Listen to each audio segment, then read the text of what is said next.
I walked down to the bathroom, and even though I knew the light worked, I lit my candles again. The soft lighting relaxed me.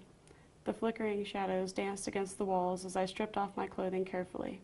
My bruises still seemed ghastly, but they didn't horrify me as much as they had the night before. I stretched to peek around at them and convinced myself that they were even a little lighter. I slipped out of my underclothes and into the tub. I floated in the hot water and let all of the tension ease out of my muscles. The heat of the heavy mist seemed to fold in on me like a blanket. I didn't realize how upset I was until moments like this, when I realized how badly I needed to be comforted. I found myself wondering if my great-grandmother Catherine had found herself feeling this helpless after she'd been beaten.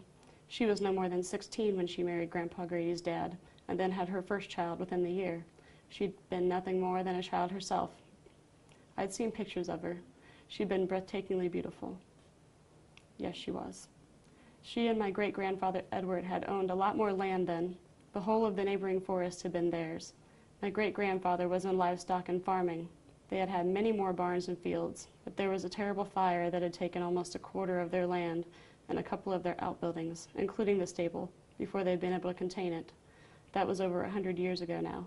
I wonder how Catherine had been able to cope with that tragedy on top of the daily tragedy of living with an abusive husband.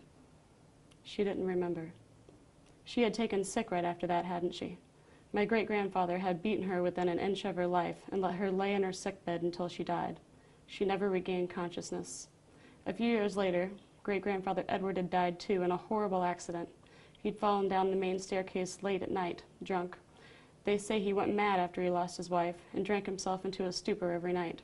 The fire had taken the life of a farmhand, and Edward was screaming about the man coming back from the dead to kill him for his sins. He dreamed about it every night. Grandpa Grady must have been terrified. He was only 4 years old when his father and mother died. He had no real memories of his mother except through the words of the cook and his brother, Jeremy.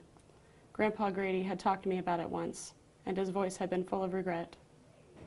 I loved him. Of course I had. It was then that I realized I wasn't talking to myself, I was having a conversation.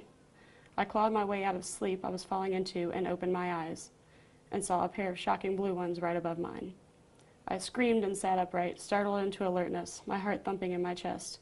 The air was like ice, sharper than knives. I looked around me, completely terrified, and there was no one there. The water was cold. I looked all around the room, but I was alone. I must have fallen asleep.